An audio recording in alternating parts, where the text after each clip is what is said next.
땅에서 말하는 주요 주제에 대해서 공부하고 있는데요. 이 주요 주제를 공부하는 목적은 이건 뭐 굳이 당장 있을 일도 아닌 것 같은데 왜 이렇게 공부를 한 번으로 많이 하느냐 이렇게 생각하실 수도 있는데 이렇게 저희가 공부하는 이유는 이단들이 왔을 때 길거리에서는 복음을 전한다고 하면서 이제 이단들이 접근했을 때 특별한 어떤 구절을 가지고 이렇게 제시를 해요. 그러면 그런가? 이렇게 마음이 흔들릴 수 있어요. 근데 실질적으로 성경을 좀 많이 공부해 보신 분들은 그거는 하나님께서 우리에게 주신 이 교회 시대의 경륜이 아니야. 그거는 우리 교회가 수거된 이후에 있을 이 땅에 남아있는 제도라고 말씀이니까 우리는 흔들릴 필요가 없어. 이런 걸 좀 알고 그런데 대응하기 위한 믿음을 갖게 하기 위해서 좀 시간을 들여서 공부해서 하고 있습니다. 지난 시간에는 휴거와 그리스도의 심판소까지 살펴봤고요. 그리고 오늘은 대환란이라는 주제에 대해서 먼저 살펴보려고 합니다. 마지막 때에 일어날 일들을 순서대로 본다면 먼저 휴거가 일어나게 되죠. 그런데 휴거는 언제 일어날지 모른다는 게 문제입니다. 그래서 매일같이 내일이 휴거가 일어날 수 있다고 생각하며 살아가야 하는 겁니다. 그렇게 휴거는 어떤 예고도 없이 갑작스럽게 일어날 수 있습니다. 그래서 주님께서는 도둑같이 온다는 것에 비유해서 말씀을 주셨습니다. 도둑이 오는 것과 주님이 오시는 휴거는 두 가지 면에서 유사한 점이 있게 보입니다. 첫째는 경고 없이 온다는 겁니다. 내가 언제 갈게 이런 도둑이 이렇게 예고하고 오지 않죠. 그리고 두 번째는 와서 가장 귀한 것을 가져간다는 겁니다. 구원받은 사람들은 주님 앞에 우리가 보상으로 보석을 받게 되는데요. 구원받은 그 사람 자체가 주님 앞에 보석으로서 아주 소중한 존재로 여겨진다는 겁니다. 그렇게 주님께서는 자신의 구원받은 성도들을 다시 말해서 교회, 또 다시 말해서 자신의 신부를 미리 데려가실 겁니다. 그 다음에 이 땅에는 대환란이 즉시 일어나게 되겠죠. 이제 하늘과 땅을 구분해서 봐야 됩니다. 땅에 교회가 있다가 하나님께서 데리고 올라가서 하늘로 올라가시면 이 땅에서는 대환란이 있게 된 거죠. 그러면 대환란은 직접적으로는 우리 교회하고는 관련이 없는 거구나 알 수 있는 거죠. 대환란 이후에도 큰 사건으로 볼 수 있는 것이 재림, 천년 왕국, 큰 왕자 심판 이런 큰 사건들이 일어날 겁니다. 휴거만 언제 일어날지 모르지만 나머지 사건들은 모두 휴거가 일어나고 나면 그 다음에 성경의 순서대로 차근차근 일어날 일로 정해져 있습니다. 오늘 주님께서 공중으로 오셔서 우리가 들림받아 올라가면 이제 땅에서는 대환란이 즉시 시작됩니다. 이 표현은 마태복음 24장이랍니다. 마태복음 24장 1절, 21절에 이렇게 있습니다. 그때 큰 환란이 있을 터인데 세상이 시작된 이래로 이때까지 그런 환란이 없었고 이후에도 결코 없으리라. Great Tribulation 이 단어를 인정한 건 큰 환란 이렇게 번역했는데요. Great는 여러분이 아시는 것처럼 크다, 위대하다 이런 의미로 사용할 수 있는 단어입니다. 여기서 말하는 대환란이란 말은 그리스도인으로서 살아가면서 겪게 되는 어떤 환란의 어려움들이 있는데 그런데 이와 같이 그리스도인들이 다 겪게 되는 어려운 일과는 비교할 수 없을 정도로 아주 큰 전무후무한 환란의 날을 의미하는 겁니다. 그래서 이 지상에서 그동안 본 적이 없는 아주 큰 엄청난 환란이 일어나게 될 것을 말하고 있습니다. 성경은 이 대환란이 유대인을 향한 하나님의 계획의 일부라고 말씀하고 있습니다. 그래서 대환란은 노아의 홍수처럼 전 세계적인 것이기는 하지만 특히 유대인들을 중심으로 대환란이 일어나게 되고 이 대환란에 일어나게 되는 주 무대는 예루살렘이 됩니다. 노아의 홍수도 전 세계적으로 일어났지만 성경에 보면 노아와 방주라는 그 작은 사건에 집중해서 하나님 말씀을 하시잖아요. 그죠? 전 세계적으로 일어난 일에도 불구하고 마찬가지입니다. 그래서 구약 성경에 보면 하나님께서 특별하다고 하신 것이 있는데 하나는 이스라엘 백성이 특별하다고 하셨고 또 하나는 예루살렘이 있습니다. 그 외에 하나님 앞에서 특별한 땅도 없고 특별한 사람도 없습니다. 나머지는 하나님 앞에서 특별하지 않습니다. 다만 신약교회인 우리는 예수님을 믿고 그 순간 성령님께서 우리 안에 오셔서 다시 태어나게 해주시고 우리가 그리스도의 몸 안으로 넣어주셨잖아요. 우리를. 그래서 주님의 몸의 일부가 되었기 때문에 그것은 엄청난 의미가 있는 거죠. 그죠? 그런데 그 전에는 교회만 뺀다면 나머지는 하나님 앞에서 특별하지 않고 또 어떤 장소도 하나님 앞에서 특별하지 않다는 겁니다. 성경에 의하면 이 땅의 특별한 곳은 예루살렘밖에 없습니다. 그래서 이 예루살렘이 천년왕국의 수도가 되죠. 전 세계의 수도가 되는 겁니다. 이스라엘 자체가 전 세계의 중심이 되고 이스라엘의 수도인 예루살렘이 그래서 수도가 되는 겁니다. 그래서 전 세계의 중심이 예루살렘에 있다고 보시면 됩니다. 이 대환란도 예루살렘을 중심으로 일어나게 됩니다. 주요 대상은 이스라엘이고 이스라엘을 완전히 말살시켜 버리려는 마귀의 세력과도 관계가 있는 겁니다. 대환란 때는 마귀가 인간의 몸을 입고 이제 이 세상에 온다고 볼 수 있습니다. 마치 예수님께서 2000년 전에 인간의 몸을 입고 이 세상에 오신 것처럼, 그죠? 적 그리스도는 예수님을 모방하는 자잖아요. 그죠? 예수님이 하나님이시지만 인간의 몸을 입고 이 땅에 오신 것처럼 적 그리스도도 악한 영이지만 마귀지만 인간의 몸을 입고 이 땅에 오늘 육화된 사람으로 오게 된다는 거죠. 마귀가 인간의 모습으로 오지만 이것은 사실 인간이 아니죠. 그래서 대환란은 유대인들을 향한 하나님의 계획의 일부이고 대환란 자체가 계획의 끝이 아니라 천년왕국으로 이루어져야 하는 한 과정이라고 보는 겁니다. 그래서 성경은 이 대환란을 여러 가지 다른 말로 부르고 있는데요. 이제 야곱의 고난의 때라고도 부르기도 합니다. 여기서 야곱은 이스라엘의 다른 이름입니다. 아이야, 아브라함, 이삭, 야곱. 야곱의 다른 이름이 이스라엘이죠. 그렇죠? 육신적으로 행할 때는 하나님이 야곱이라고 불렀고 그가 영적인 어떤 일을 할 때는 이스라엘이라고 불렀습니다. 그래서 하나님 앞에서 영적인 의미가 있을 때는 이스라엘이라고 불리는 것을 성경으로 보게 됩니다. 그래서 야곱의 고난의 때라고 말하면 이스라엘이 고난받게 되는 때라고 말하는 겁니다. 결론은 이스라엘과 야곱은 똑같은 거지만 육신의 이스라엘을 어떻게 고난을 통과해서 육신의 야곱을 고난을 통과해서 이스라엘 같이 종군같이 나오게 하시기 위해서는 거죠. 그래서 대환란의 초점은 철저하게 유대인에게 맞춰져 있습니다. 그리고 대환란의 또 다른 명칭은 다니엘의 70대 주라고 불리고 있습니다. 왜냐하면 이 말이 다니엘서 9장에 나오는 말이기 때문입니다. 대환란을 야곱의 고난의 때라고 부르는 것이 누구에게 초점을 맞추고 있는지를 보여준다면 야곱에게 고난을 맞춘 거라면 다니엘의 70대 주라는 말은 이 예언이 어떤 시기와 기간과 관련이 있다는 말로 볼 수 있습니다. 그러니까 대환란을 다른 이름으로 부르고 있는데 각각 그 표현을 보면 단어들에서 어떤 특정한 목적을 가지고 사용되었다는 걸 알 수 있게 됩니다. 성경에는 세 부류의 사람들이 나옵니다. 첫째 부류는 유대인들이죠. 아브라함의 육신의 후손들입니다. 둘째는 이방인입니다. 아브라함의 육신의 후손이 아니면 다 이방인이죠. 그리고 유대인을 제외한 모든 사람들이 이방인인 겁니다. 셋째 부류는 하나님의 교회인 그리스도인들입니다. 여기서 하나님의 교회는 예수님을 믿어 거듭났고 성령님으로 새롭게 된 사람들입니다. 유대인이건 이방인이건 상관없이 예수님을 믿으면 교회가 됩니다. 그렇게 성경은 언제나 이 세 부류의 사람들을 구분해서 말씀하고 있습니다. 다니엘서 9장에서는 천사가 70번째 주에 대해서 이야기하면서 하나님의 백성과 거룩한 도시에 대해서 예언합니다. 여기서 하나님의 백성은 교회가 아니고 이스라엘이 되겠죠. 그래서 이것은 당연히 유대인과 예루살렘에 관한 말씀이라고 볼 수 있습니다. 25절에 즉 예루살렘을 회복하고 건축하라는 명령이 나가는 때로부터 통치자 메시아가 이르기까지 7이레와 62이레가 있으리니 심지어 곤란한 때에 거리와 성벽이 다시 건축될 것이며 그래서 이 건축이 끝나면 어떻게 7주와 62주가 끝나는 62주 후에 메시아가 끊어질 것이다. 이렇게 성경은 말하고 있습니다. 여기까지는 이제 이유가 없는 거죠. 성경에 딱 끊어져 있습니다. 자기 백성을 위해서 끊어지셨는데 자신의 죄로 인해 죽음이 아니라 자신의 죄로 인한 죽음이 아니라 온 세상을 위한 것이라고 설명하고 있습니다. 여기서 한 주, 70대 주 이런 주는 영어로 위크인데요.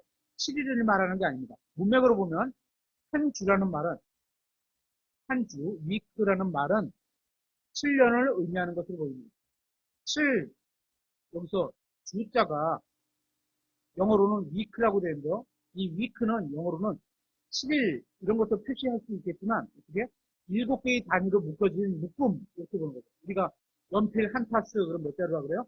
12자를 말하잖아요. 그죠? 한 타스 그러면 그렇지만 타스 이것처럼 주, 위크를 주라고 번역 7개의 단위로 묶여있는 것들을 말하는 것으로 보시면 됩니다. 그리고 하나님께서는 이스라엘을 다루실 때 하루를 1년으로 계산하셔서 민수기 14장과 에스겔서 4장에서 역사하셨음을 보게 됩니다. 특히 죄를 지었을 때 하나님께서 이들을 벌을 내리시는데 하루를 1년으로 계산해서 벌을 내리시는 게 나옵니다. 그래서 예루살렘을 재건하는데 49년이 걸렸고 성전의 완성으로부터 메시아가 끊어질 때인 예수 그리스도께서 십자가에 못 박히실 때까지가 434년이 걸리게 되는 겁니다. 이것은 역사적으로 계산해 보면 성경에 말한 대로 그렇다는 겁니다. 이 내용은 계시록 강해나 다니엘서 강해를 통해서 배울 수 있게 될 것 같고요. 그래서 다니엘서에서 열거된 기간은 70개의 주인데 7주와 7개의 주와 62개의 주는 이미 역사 속으로 지나가 버렸습니다. 어떻게 할 수 있어? 다니엘서 9장 26절에 이렇게 되어 있습니다. 62일의 뒤에 62일의 뒤는 다 지나고 나서 딱 끝나는 때 메시아가 끊어질 때는 예수님께서 십자가에서 죽으시는 사건이 메시아가 끊어지는 거죠. 그러니까 62일회가 지나간 거로 볼 수 있는 거죠. 그것은 그분 자신을 위한 것이 아닙니다. 이렇게 말씀하고 있죠. 그러니까 메시아가 죽으면서 69주가 끝나게 되고 구약시대가 다 지나가 버리게 되는 겁니다. 이제 다니엘서에 예언된 마지막 한 주만 남는 건데요. 유대인들이 예수님을 메시아로 받아들여야 되는데 메시아를 거부하고 죽여버리게 됩니다. 그렇게 됨으로써 하나님께서 유대인들을 다루시는 계획을 일단 멈추시는 겁니다. 한 주만 남았는데 이 한 주가 시계가 안 가고 딱 쓰는 거예요. 그리고 하나님의 전체 계획 시간표에는 교회가 있겠죠. 그죠? 하나님은 미리 다 보고 계시니까 전체 계획 시간표에는 교회가 있겠죠. 하지만 유대인들을 향한 계획표에는 교회가 표시가 안 돼 있는 거예요. 그냥 딱 거기서 정지가 돼 있는 거죠. 표시가 안 돼 있는 거죠. 없는 게 아닌 거예요. 그러니까 어디를 향한 계획표냐 이거를 좀 구분해서 보시면 알 수 있는 거죠. 유대인들이 하나님을 거부하면서 하나님은 유대인들을 내버려 두시게 됩니다. 그리고 신약에 들어와서 교회를 다루시기 시작하신 겁니다. 왜냐하면 유대인들은 예수님을 거부했는데 교회는 예수님을 받아들인 사람들이니까 그래서 교회에 대한 관심을 갖고 계시다가 이제 교회가 땅에서 들림받아 올라가면 교회는 이 땅에 없게 되고 그때부터 다시 하나님께서 유대인들에게 기회를 주시면서 이제 유대인들을 향한 하나님의 시간표가 다시 움직이게 되는 겁니다. 그래서 마지막 70번째 주가 역사적으로 진행이 되는 겁니다. 이 마지막 한 주에는 적그리스도가 등장하게 되고요. 그가 이스라엘과 언약을 맺게 되는데 아직은 그런 일이 일어나지 않았습니다. 우리 교회가 휴거돼야지 일어난다고 성경은 얘기하죠. 그런데 적그리스도가 교회가 들림받아 올라가야 등장하게 되고 이때 땅에서 일어날 일들이 계시록 4장부터 19장까지 나오는 내용인데 저희는 지금 방해로 공부를 하고 있죠. 목사님이 좀 잘 가르쳐주고 계시죠. 거기에 내용이 나오고 바로 이 21가지, 21가지 재앙들이 마지막 한 주에 관한 내용이라고 보시면 됩니다. 그러니까 마지막 한 주에는 아직 역사 속에서 일어나지 않은 미래에 일어날 일들을 설명하고 있다고 보시면 됩니다. 하나님께서 마지막 한 주, 즉 7년에 대해서 이렇게 말씀하고 계신데요. 또 다른 한편으로 계시록에는 42달, 또 1260일, 또 한때, 두때, 반때 이렇게 다르게 표현하고 있는 것을 보입니다. 모두 같은 기간이었죠. 3년 반. 그러니까 7년의 중간쯤 돼서부터 나머지 3년 반에는 이제 재앙이 오겠다는 거죠. 이 3년 반은 마지막 주인 7년의 중간이 되는데 다니엘서 2장 27절에는 이렇게 써 있습니다. 그가 많은 사람들과 한 일해 동안 언약을 확정할 것입니다. 7년간 언약을 확정할 건데 그가 이 일의 한 중간에 앞에 3년 반, 뒤에 3년 반 이렇게 두 개가 남아있죠. 한 중간에 희생물과 봉헌물을 그치게 하고 그러면 앞에는 그치게 하지 않고 드리게 했구나 이걸 짐작할 수 있죠. 가증한 것들로 뒤덮기 위해 심지어 완전히 끝나는 날까지 그것을 황폐하게 하리니 작정된 그것이 그 황폐한 곳에 쏟아지리라 하리라. 여기서 말하는 그는 적그리스도를 말하는 겁니다. 예수님을 모형하는 거죠. 모방하는 자죠. 그가 교회가 들림받아 올라가면 대환란이 시작되자마자 이제 적그리스도가 등장하게 되는데 우리가 목사님을 통해서 공부하고 있는 계시록에서처럼 처음부터 완성된 형태로 오는 것이 아니라 그가 등장하면서 이제 사람들에게 인기를 얻기 시작하는 것으로 보입니다. 이제 대환란의 시작이 되고 7년의 대환란인데 3년 앞에 3년 반 동안은 사람들에게 접근해서 아주 좋은 모습을 보여줍니다. 아까 점심 때도 사모님하고 잠깐 얘기를 나눴는데 천주교가의 역사를 보면 그렇죠. 처음에 자기네가 세력이 약할 때는 어떻게 되게 친절하고 좋은 모습으로 그냥 다 해줄 것처럼 와서 이렇게 접근을 해. 그런데 이제 자기네가 이제 내가 권력이 지금 이 땅에 있는 이 권력보다 더 권력이 세지구나. 이걸 딱 아는 순간 어떻게 확 드러나죠. 그래갖고 어떻게 나라의 권력을 확 쥐죠. 그런 것처럼. 그렇게 앞부분 3년 반 동안 전 세계 사람들에게 인기를 얻어서 거의 전 세계를 리드해가는 어떤 지도자 역할을 하게 될 겁니다. 이제 자신의 권력이 어느 정도 강해졌다고 여겼을 때 더 이상은 사람들에게 자기가 좋게 보일 필요가 없다고 판단되면 이제는 노골적으로 자신이 하나님이라고 주장을 하게 되는 겁니다. 그러니까 그때는 어떻게 이스라엘이 속았구나 이걸 아는 거죠. 3년 반 동안은 하나님을 섬겨야 돼요. 맞아요, 맞아요. 그렇게 막 어떻게 보면 성전도 같이 건축해주고 막 지원해주고 이랬을 거예요. 그런데가 3년 반이 딱 지나면서 어떻게 확 바뀌는 거죠. 이제는 내가 걔네들 다 죽어 흔들 수 있어. 이렇게. 그러니까 대환란이 시작되자마자 이제 성전이 건축되고 그 성전에서 유대인들이 다시 성전 제사를 시작하게 되는 겁니다. 조금 아까 봤죠? 근데 그거를 갑자기 중간에 폐하게 된다는 거예요. 그렇게 7년의 중간쯤이 되는 10년 반쯤의 권력을 잡고 나서는 그것을 폐해버리게 되는 겁니다. 데살로니가 후서 2장 3절에 이렇게 되어 있습니다. 아무도 어떤 방법으로든 너희를 속이지 못하게 하라. 웬만하면 우리도 다 속을 수 있다는 거예요. 그렇죠? 먼저 떨어져 나가는 일이 일어나고 저 죄의 사람 곧 멸망의 아들이 드러나지 아니하면 그날이 오지 아니하리라. 그는 대적하는 자요 또 하나님이라 불리거나 혹은 경배받는 모든 것 위로 자기를 높이는 자로서 하나님처럼 하나님의 성전 안에 앉아 자기가 하나님인 것을 스스로 보이느니라. 그러니까 사람들에게 막 잘 대해주고 정말 약속을 잘 지키겠다. 특히 유대인들에게 그렇게 후하게 대하고 있다가 이제 7년 환란 중간에 자기가 권력을 잡고 나서는 이제 그 언약을 폐기해버리고 오히려 자기가 하나님이다 이렇게 주장하면서 자기를 섬길 것을 요구하게 된 겁니다. 그때 유대인들은 두 부류로 나눠지게 될 겁니다. 하나는 적그리스도와 타협하는 자들에게 그죠? 이겠고 그를 피해서 도망가는 자들이 있겠죠. 그죠? 이렇게 되면 어떻게 해요? 안식일날 도망하지 않도록 기도하라 이런 표현이 있잖아요. 그죠? 도망가야 된다는 거예요. 이게 믿음이 있다는 거죠.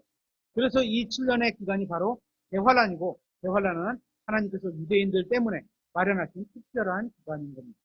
유대인들을 향한 대환란의 목적은 다니엘서 9장 24절에 잘 나와 있습니다. 다니엘서 9장 24절에 주께서 네 백성과 네 거룩한 도시에게 70일을 정하셨나니 70개의 주주 정하셨나니 이것은 범법을 그치고 이렇게 정하신 이유가 있다는 거죠. 이것은 범법을 그치고 죄를 그치게 하고 죄들을 끝내며 불법에 대하여 화해를 이루고 누구하고 화해를 해? 하나님과 용서를 빌어서 하나님과 화해를 하게 되는 거죠. 이루고 영존하는 의를 가져오며 환상 계시와 대언을 봉인하고 지극히 거룩하신 분에게 이름을 부르려 하십니다. 이 말씀은 예수님을 믿어 구원받은 우리 즉 교회와는 전혀 상관이 없다는 걸 보게 됩니다. 그러니까 대환란에 대한 예언들은 교회와는 관련이 없는 겁니다.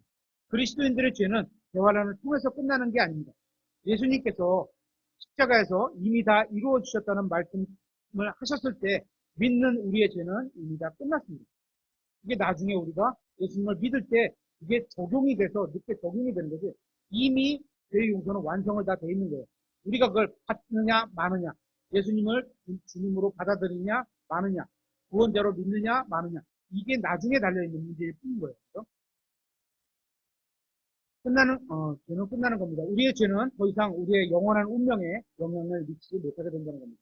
고린도 후서 5장에 나와 있죠. 우리는 이미 하나님과 화해했다는 겁니다. 이미 화해했다. 또 다른 화해를 가져올 필요가 없는 겁니다. 그렇죠? 그리스도인들은 거듭난 순간 이미 영원한 의를 소유하게 되었습니다. 성령님께서 우리 안에 들어오시면서 영원한 생명, 영원한 의, 영원한 화해, 이 모든 걸 다 갖고 오셨습니다. 하지만 휴거되지 못하고 이 땅에 남겨진 사람들은, 교회가 아닌 거죠. 예수님 믿지 않은 사람들은 엄청난 고통을 당하게 될 겁니다. 그게 요한계시록 4장부터 19장까지 휴거 이후에 이때 이 땅에 있을 대환란 사건이라서 여기서 집중적으로 다루고 있는 겁니다. 그 기간이 3년 반임을 말씀하고 있습니다. 앞에 전 3년 반은 앞전자요. 3년 반, 앞에 부분의 3년 반은 화평하게 그래 하나님을 섬겨, 성전도 지어 막 이렇게 하겠지만 나머지는 어떻게 해요? 확 돌이켜서 한다는 거죠. 여기에 대환란 때 있을 사건들을 잘 묘사해주고 있는 겁니다. 계시록 8장 7절 한번 보면 이렇게 돼 있죠. 첫째 천사가 나팔을 불매 피 섞인 우박과 불이 잇따라 나와서 땅에 쏟아짐으로 나무들의 3분의 1이 타고 모든 푸른풀들이 타더라. 한번 생각해 보세요. 이게 후 3년 반에 있을 극심한 어떤 재앙, 자연재해의 시작인데요.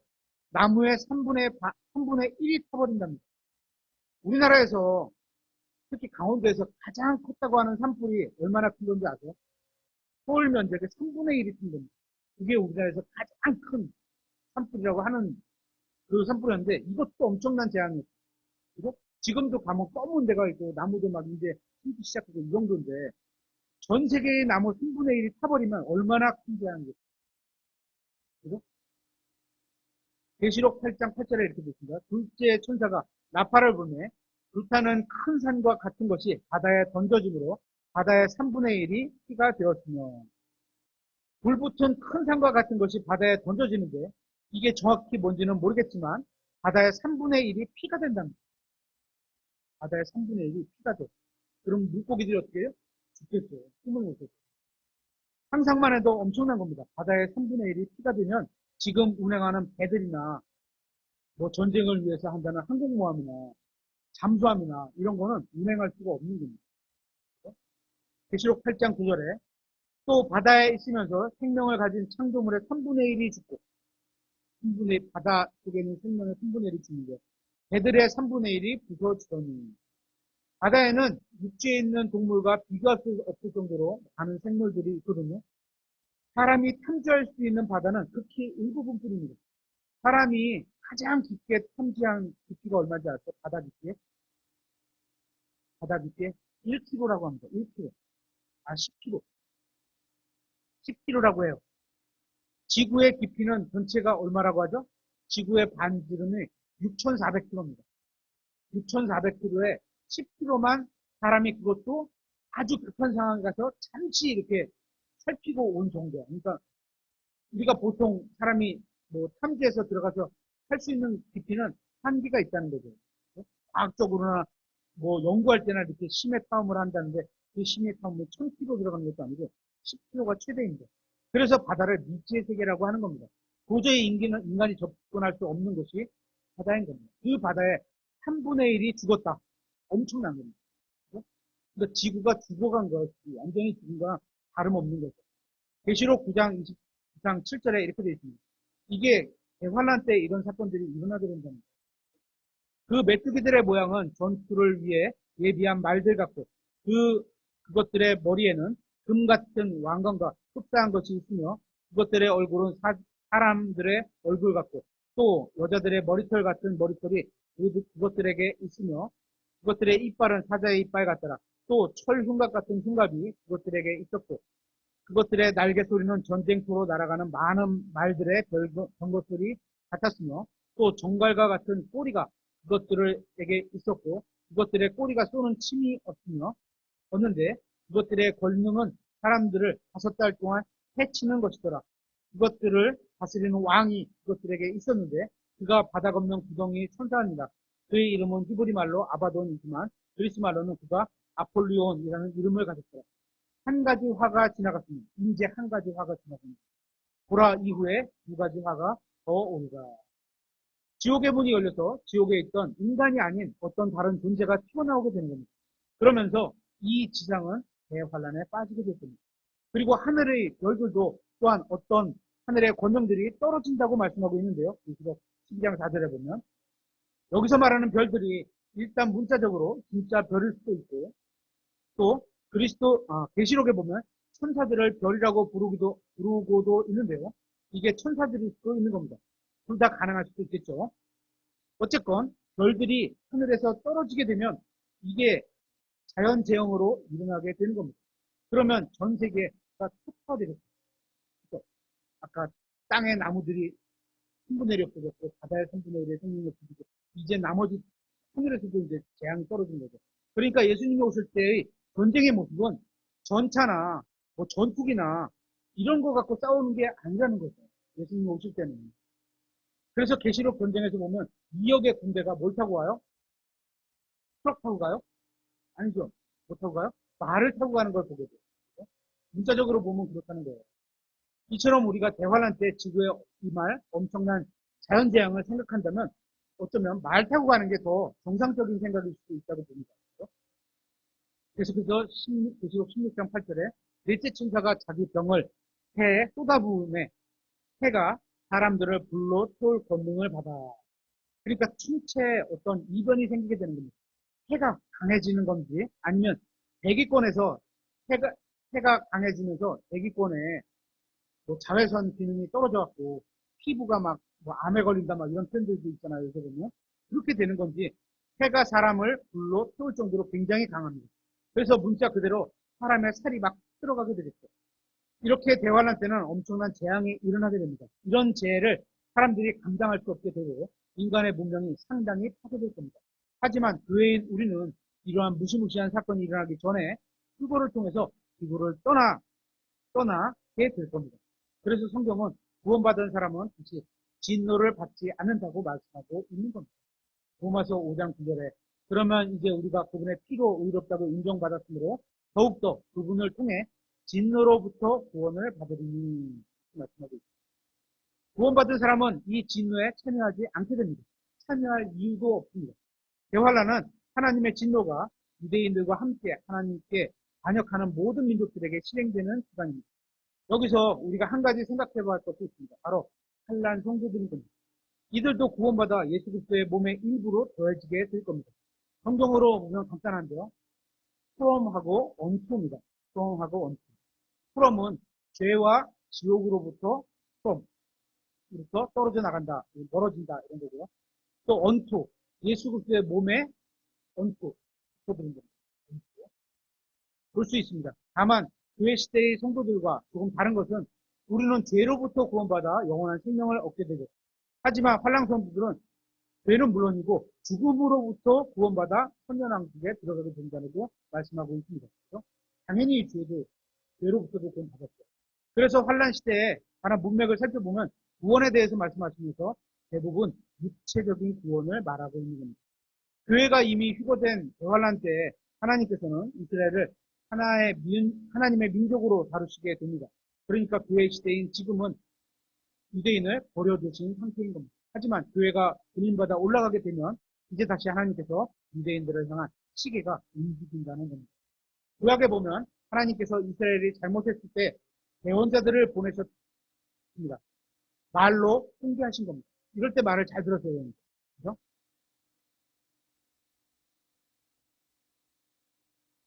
그런데 그 말을 무시했습니다. 그러면 그 다음에 어떻게 되죠? 말씀을 듣지 않으면 그 다음에는 매를 드시는 겁니다. 그때 주로 사용하는 매가 바람이라는 쇠초리를 지닙니다. 우리가 보통 이렇게 딱 매를 듣죠. 만약에 이제 예를 들어서 성경적으로 보면 김동관 선생님이 이제 이해하실 거니까 김동관 선생님 하나님께 말을 잘 안 들었어요. 그렇고 사람이라는 저를 통해서 김동관 선생님을 딱 쇠초리를 때릴 수도 있잖아요. 구약 성경을 보면 그렇게 이해가 돼요. 그죠? 때릴 수 있잖아요. 근데 그 하나님의 휘초리가 되는 내가 휘초리가 될 필요가 없어. 그렇지 않아. 나는 하나님께 저 형제님 용서해 주세요. 돌이키도록 회개하게 해주세요. 기도를 하고 말아야지. 내가 올바르다고 생각해서 하나님이 때리니까 내가 때려야지. 때리면 그 때린 것만큼 나중에 나도 다른 사람으로 또 혼나. 그렇지 않아. 그러니까 예수님의 아까 우리 마음의 할례 같이 마음 안에 용서하는 마음 이런 걸로 해서 내가 직접 저 사람을 때릴 필요가 없다는 거죠. 하나님의 회초리로 역할을 하겠지만 역할이 꼭 나에게 유익한 것만 아니에요. 내가 때려든 게 유익한 것만. 나의 잘못했을 때 이스라엘을 잘 대해주라고 했는데 내가 이스라엘 잘못했다고 때리면 나는 어떻게 돼요?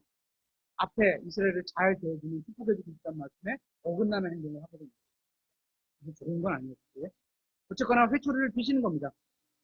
민족이 잘못할 때는 민족의 회초리를 드시는데 어떤 민족의 회초리냐 하면 내가 싫어하는 민족의 회초리를 드셔서 사용한다는 겁니다. 옆에 이방 민족들, 하나님을 믿지 않는 그런 민족들을 들여서 사용하는 거죠. 사람도 마찬가지입니다. 내가 잘못하면 내가 싫어하는 어떤 사람을 하나님께서 회초리로 들어서 쓰셔서 나를 괴롭게 하시는 겁니다. 그러니까 내가 혹시 무언가 잘못해서 하나님께서 저 사람을 회초리로 드시는 건지 생각해 봐야 하는 겁니다. 자신을 한번 돌아봐야 된다는 거죠. 어떤 사람에게 회초리를 통해서 내가 하나님 앞에서 바로잡힐 수 있는 기회라면, 그죠? 회개하고 돌이킬 수 있는 기회로, 좋은 기회로 주신 거는 고마운 거라고 생각할 수 있는 겁니다. 이와 같이 이스라엘의 역사가 성경에 고스란히 기록되어 있습니다. 이스라엘이 잘못했을 때 바벨론, 이방 민족이죠? 아수르, 로마 등 이런 민족이 와서 쳤습니다. 그죠? 이런 주변 민족들이 회초리 역할을 했다고 볼 수 있습니다. 시작은 이스라엘이 하나님의 말씀을 하나님께서 보내신 대언자의 말을 듣지 않았기 때문인 겁니다. 그래서 하나님께서 이스라엘을 상대 안 하시고 2000년이 흘러가게 됩니다. 교회 시대죠. 그리고 나서 이제 하나님이 보시기에 대환란을 통해서 회초리를 다시 강한 걸 드셔서 하나님께 돌아오게 하시려고 대환란을 주시고 계획하시는 겁니다.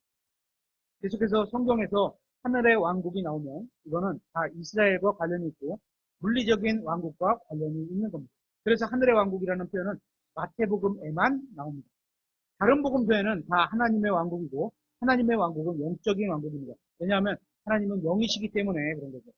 그런데 하늘의 왕국은 물리적인 왕국입니다. 하늘, 우리가 지금 이 새가 날아다니는 이 하늘. 왜냐하면 하늘은 물리적인 것이기 때문입니다. 이 하늘의 왕국은 메시아가 지상에 세울 왕국을 약속에 관한 것이 될 것입니다. 대환란 때는 과거 이스라엘 민족이 이집트를 탈출하면서 그랬던 것처럼 이제 고난을 받게 될 겁니다. 이스라엘 민족이 이집트로부터 탈출할 때 많은 고난을 받았습니다. 그래서 대환란은 두 번째 출애굽기라고 불리기도 합니다. 마치 과거에 이스라엘 백성이 이집트를 탈출한 것과 같은 일들이 나중에 대환란 때 다시 일어나게 되기 때문입니다. 그래서 대환란 때는 끝까지 견뎌서 구원을 받을 수 있습니다. 문맥을 보면 여기서 말하는 구원은 육체적인 죽음에서부터의 구원을 의미한다는 것을 알 수 있습니다. 마태복음 24장 22절에 그날들이 단축되지 아니하면 어떤 육체도 구원받지 못할 것입니다. 육체적인 구원을 말하는 것을 알 수 있죠. 선택받은 자들을 위해 그날들이 단축되리라. 그래서 그의 시대의 구원은 죄로부터의 구원을 받아 하늘나라에 영원한 생명을 얻게 되는 것이라면 환란 때의 구원은 당연히 죄로부터도 구원을 받는 거지만 육체적인 죽음으로부터의 구원받아서 왕국에 들어가는 것이라고 보시면 됩니다. 그래서 이들은 계명을 지키는 것과도 관련이 있게 보입니다. 대환란을 한마디로 말하면 전무후무한 인류가 여태까지 경험해보지 못한 엄청난 고난의 때가 될 겁니다. 특히 엄청나게 큰 자연재해가 일어나게 될 겁니다. 우리는 이제 하늘에 올라가서 이걸 보게 되겠죠. 그렇죠? 지진 강도가 그때는 보통 지진 강도로 1, 2, 3, 4, 5, 6, 7, 뭐 이렇게 해서 우리가 7이면 거의 최고 강도라고 하잖아요. 근데 그 1, 2, 3, 4, 5, 6, 7이 단계가 그냥 우리가 생각하는 정도의 이렇게 신체적인 단계가 아니에요. 1에서 2, 뭐 5에서 6, 6에서 7 이런 단계의 차이는 막 건물이 허물어지고 파손되고 이 정도가 차이 나는 거예요. 만약에 우리가 그 내진 설계라고 지진을 내부에다가 견디를 수 있게 튼튼하게 짓겠다는 걸 건물 내진 설계라고 하거든요. 내진 설계의 규모를 뭐 5.5로 하겠다, 6으로 하겠다 이렇게 되면 그게 완전히 견디는 거냐 아니면 금 가서 넘어지지 않을 정도만 그냥 더 버틸 수 있을 정도로 설계하는 거냐 이건 차이가 있겠지만 이 5.5, 6, 7, 또 6, 7 이상의 8 막 이렇게 되면 말로 설명할 수가 없는 정도의 강도의 차이가 납니다. 이렇게 흔들리다가 이렇게 흔들리는 거예요. 이 정도 아니고 이렇게 흔들리다가 이렇게 흔들리는 거예요. 이런 차이가 있는 거예요. 7, 강도 7 넘어서 8, 9가 왔다 그러면 남아있는 건물은 아무것도 없다고 해요. 그래서 강도 7보다 더 올라가 엄청난 큰 지진이 일어나게 될 것이고, 지진뿐만 아니라 하늘에서 어떤 별들도 천체에도 움직임이 있게 보이는 겁니다. 그래서 지구에는 엄청난 큰 고난이 닥치게 됩니다. 이 대환란이 하나님께서 이스라엘을 향해 한번 크게 혼내시면서 또한 마지막으로 기회를 주시는 겁니다.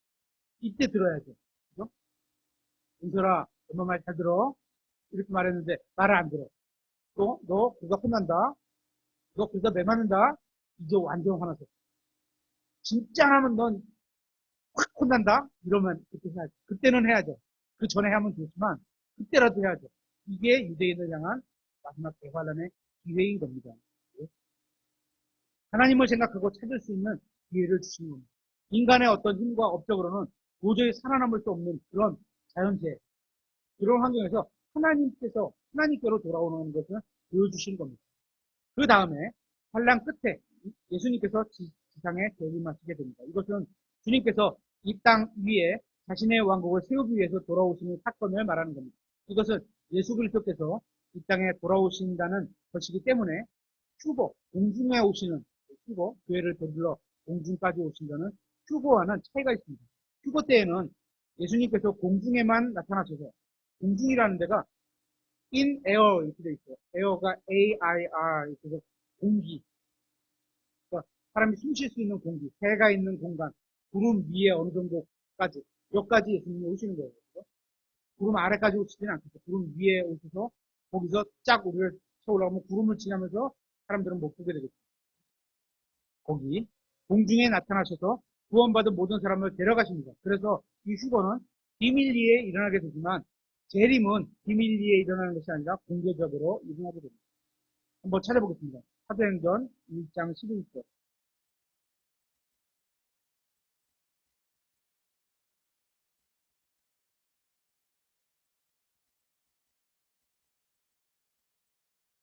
그들이 또한 이르되 너희 갈릴리 사람들아 너희가 어찌하여 서서 하늘을 보느냐? 예수님이 이제 하늘로 들러 올라가셨어요. 그래서 아버지 하나님, 성령 하나님, 아들 하나님, 말씀 하나님, 이 삼위일체 하나님께서 같이 역사하시는 거예요. 아버지만 들고서 탁 올라가는 게 아니고 예수님도 자력으로 그게 다 하나로 묶어서 삼위일체 하나님이 역사하셔서 올라가신 거죠. 하늘을 바라보느냐? 너희를 떠나 하늘로 들려 올라가신 이 동일한 예수님께서는 너희가 그분께서 하늘로 들려 올라가심을 본 것처럼 다 눈으로 보는데 쫙 올라가셨어요.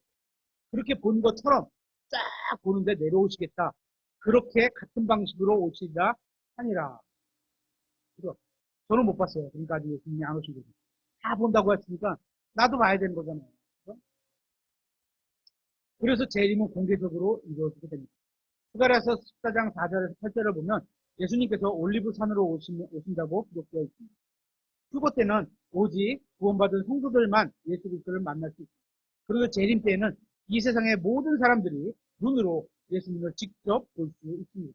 그래서 예수님께서는 만왕의 왕, 만주의 주로 이 세상에 돌아오셔서 이스라엘의 적들을 무릎 찌르시고 자신의 왕국을 이 땅에 세우실 겁니다. 계시록 1장 7절에 보면 이렇게 있죠.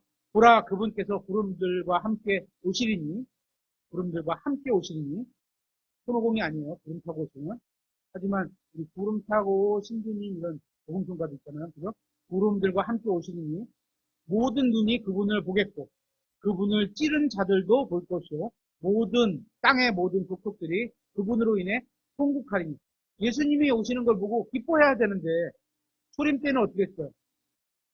예수님이 오신 걸 보고서 기뻐하면서 뭐, 설명해 기뻐하며 뭐 경배하되 이런 예수님 오셨을 때 그런 거잖아요, 그죠? 근데 이때는 모든 족속들이 그분으로 인해 통곡하리니 이렇게 통곡을 뭐야?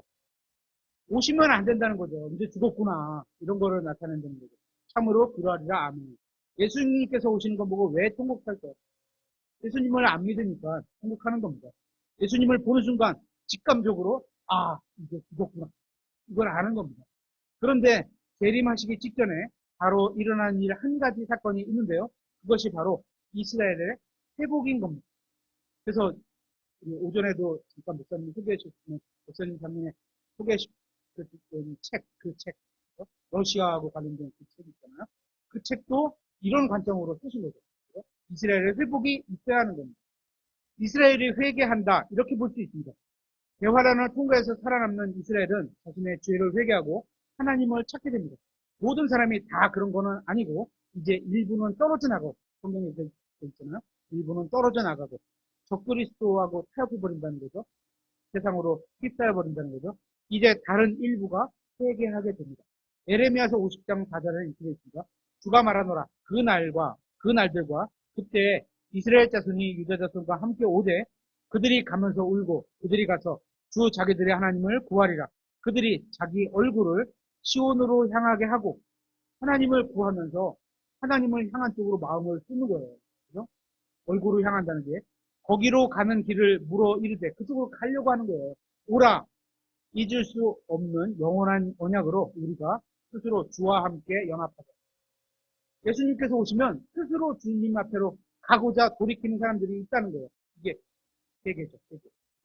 회복, 아니 회개 더하기 회복이 되겠죠. 그러니까 이스라엘의 회복은 단순히 영토를 차지하는 게 아니라 먼저 마음이 주님께로 돌아와야 하는 겁니다. 그리고 나서 영토를 차지하게 될 겁니다. 이게 성경에서 말하는 이스라엘의 회복인 겁니다. 지금처럼 1948년 이스라엘이 독립한 건 진정한 이스라엘의 회복이 아니라고 보는 겁니다. 왜냐하면 마음이 주님께 돌아오지 않았기 때문입니다. 옛 영토는 아직 일부만 차지하고 있지만 마음은 돌이키지 않고 있기 때문입니다. 이건 이스라엘 회복에는 전혀 관련이 없습니다. 먼저 마음이 돌이켜지는 사람을 하나님께서 부르셔서 나오는 사람을 가지고 회복시켜서 세우신다는 거죠. 이스라엘의 회복에 있어서 성경의 성취는 마음이 먼저 주님께 돌아오고 그 다음에 영토를 다시 차지하게 되는 겁니다. 로마서 11장 26절에 이런 식으로 있죠. 이런 식으로 온 이스라엘의 구원을 받으리라. 이것은 기록된 바 시온에서 구출자가 나와 야곱에게서 하나님의 성품에 위배되는 것을 치워버리리니 성품에 위배되는 마음에 있는 것들을 다 버려. 행실도 다 버려. 내가 그들의 죄들을 제거할 때 이것이 그들을 향한 내 언약이니라 함과 같습니다. 하나님께서는 자신의 진노와 혹독한 환란을 이스라엘에 허락하신 특별한 이유를 가지고 계시는 겁니다. 그들의 죄를 제거하고, 그렇죠? 이렇게 고난을 통하지 않으면 우리가 죄에서 멀어지지 않죠. 저도 마찬가지예요. 이건 뭐 누구나 예외가 아닙니다. 평안하고 이런 삶만 시작하잖아요. 그러면 죄에 가까이 점점 자기도 모르게 끌려가게 되죠. 하나님께로 다시 마음이 돌아오게 하기 위해서 혹독한 매를 드시는 게 대환란인 겁니다. 그래서 이렇게 해서 다니엘의 70대 주가 지나면 대환란이 끝나게 되는 그런 일이죠. 이스라엘은 온전히 평화를 얻게 될 겁니다. 그리고 주님께로 돌아오게 될 겁니다. 그리고 나서 주님께서 바로 재림하시게 되는 겁니다.